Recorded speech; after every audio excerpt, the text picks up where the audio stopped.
শতদ্রুকে নিয়ে অনির্বাণের করা জঘন্য অপমানে কান্নায় ভেঙে পড়ল শিমুল। হ্যাঁ বন্ধুরা, কার কাছে কই মনের কথা সিরিয়ালে আজকের পর্বে তোমরা এরকমটাই দেখতে পাবে। পুরো গল্পটা জানতে হলে প্লিজ লাইক দিয়ে সঙ্গে থেকো। আরাধনা শিমুলকে প্রশ্ন করে যে আপনার সাথে পোড়াকের যে বিয়ের অভিজ্ঞতা রয়েছে সেইগুলো আপনি বলুন। তখন শিমুল বলে সেই অভিজ্ঞতা ছিল জঘন্য ভয়ঙ্কর অভিজ্ঞতা, সেই কথা মনে পড়লেই আমার ভয়ে গা শিগড়ে ওঠে।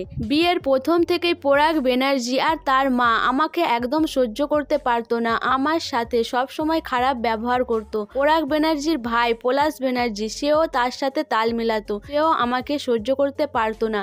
ওই বাড়িতে বিয়ে হওয়া আসা থেকে আমার শাশুড়ি প্রথম আমাকে সহ্য করতে পারতো না, আমার সাথে খুব খারাপ ব্যবহার করতো, আমাকে খেতে দিত না। আমি পাশের বাড়িতে গিয়েছিলাম বলে আমাকে ঘরেও ঢুকতে দিয়েছিল না, আমি বাইরে বসে সারা রাত কাটিয়েছি। তারপরেও যদিও পোড়াক ব্যানার্জির মা ভালো হয়ে যায়, তার সাথে আমার বন্ধুত্ব সম্পর্ক হয়, কিন্তু পোড়াক ব্যানার্জি সে কিছুতেই ভালো মানুষ হয়ে উঠতে পারেনি। প্রত্যেকটা রাতে আমাকে ধর্ষিত হতে হয়েছে, সেই যন্ত্রণা আমি মুখ বুজে সহ্য করেছি, কিন্তু তারপরেও আমি সবকিছু মানিয়ে নেওয়ার চেষ্টা করেছিলাম। কিন্তু পোড়াক ব্যানার্জি একদিন রাতে আমাকে রক্তাক্ত করে ছেড়েছিল, সেই দিন থেকেই আমি আমার ননদের ঘরে থাকা শুরু করেছিলাম, কিন্তু তার আগে আমি আমার স্বামীর ঘরেই থাকতাম। অনির্বাণ বলে আপনি এইসব মিথ্যে কথা বলছেন, আপনার কোনো কথাই সত্যি না। তখন শিমুল ব্যানার্জি বলে আমি সব সত্যি বলছি। আরাধনা বলে যে আপনি কি করে জানলেন যে সব কথাই মিথ্যে বলছে শিমুল ব্যানার্জি? বলে ওনার কথা শুনেই বোঝা যাচ্ছে। তখন শিমুল বলে যে এইসব কোনো কিছুর হয়তো আমার কাছে প্রমাণ নেই। তখন আরাধনা বলে এই সবের কোনো কিছুর কারো কাছে প্রমাণ থাকে না, লোক কি আগে থেকে জানে যে আমাকে এই টর্চার করবে আর আমি সেইগুলো ভিডিও করে রেখে দেব?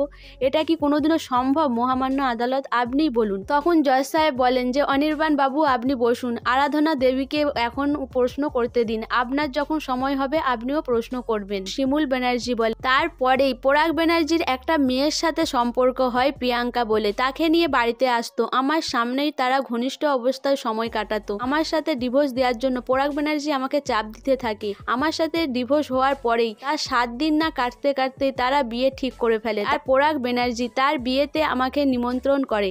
আমি তাই ভাবি যে আমাকে যেহেতু নিমন্ত্রণ করেছে আর আমি এই বাড়িতেই থাকি, তাই এই বিয়েতে কাজকর্ম করা আমারও দায়িত্ব, তাই আমি ওই বিয়েতে কাজকর্ম করেছি। আর যেদিন ওই ঘটনাটা ঘটে গায়ে হলুদ দিন, আমি সেদিনকার আমার শাশুড়ি আর ননদের সাথে বাড়িতে নিচে দাঁড়িয়েছিলাম। যখন প্রতীক্ষা এসে বলে যে পোড়াক ব্যানার্জি অসুস্থ হয়ে গেছে, আমি তাদের সাথেই ওই উপর ঘরে গিয়েছিলাম, তার আগে আমি যাইনি। এদিকে দেখানো হয় যে পুতুল তার মায়ের সাথে গল্প করেছে যে মা তুমি তো বউকে কোর্টে গিয়ে দোষী প্রমাণ করে দিয়ে আসলে, আর আমার বউ জানতেও পারলো না আমার বিয়ে ঠিক হয়েছে। এরপরে শিমুলের শাশুড়ি বলে যে আমি কি করেছি আমি জানি না, সবাই যখন আমাকে বলছিল আমি তখন ভেবেছিলাম বৌমা হয়তো এরকম করেছে। তারপরে পুতুল বলে মা আমার তো বিয়ে ঠিক হয়েছে, আমি সবাইকে পাড়ায় গিয়ে বলে আসবো যে আমার বিয়ে ঠিক হয়েছে, আর যারা বলেছিল আমার বিয়ে হবে না তারাও শুনলে বুঝতে পারবে যে আমারও বিয়ে ঠিক হয়েছে। এরপরে পুতুলের মা বলে না না কাকেও বলার দরকার নেই, কালকে আমার দিকে তীর্থঙ্কর তাদের বাড়িতে যেতে বলেছে, আমরা আগে তাদের বাড়িতে যাই, বিয়ের কথা বলে আসি, এমনিতেও তো তোর দাদা ভাইরা কেউ যাবে না, আমি আর তোর কাকিমা মিলে কথা বলে আসবো। তারপরেই এদিকে কোর্টে দেখানো হয় যে অনির্বাণ বলে যে শিমুল ব্যানার্জি আপনার কথাগুলো থেকে আমার কটা প্রশ্ন জাগছে মনে, আপনি তো এত কথা বললেন কিন্তু আপনি তো শতদ্রুর কথা কোনো কিছুই বললেন না, আপনার যে বিয়ের পরেও তার সাথে রিলেশন ছিল, আপনি যে তার সাথে চারদিকে ঘুরে বেরিয়েছেন সেই কথা তো বললেন না।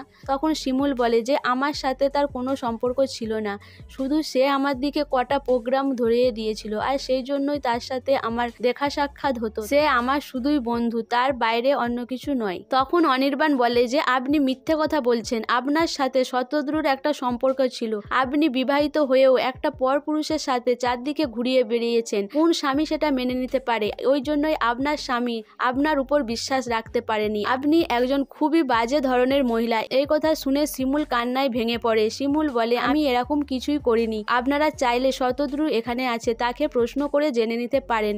সো বন্ধুরা, অনির্বাণের আনা অভিযোগকে কি শতদ্রু সাক্ষ্য দিয়ে ভুল প্রমাণিত করতে পারবে? তোমাদের কি মনে হয় অবশ্যই আমাকে কমেন্ট করে জানাবে, আর আমার ভিডিওটা ভালো লাগলে প্লিজ সাবস্ক্রাইব করে দিও আর লাইক কমেন্ট শেয়ার করো।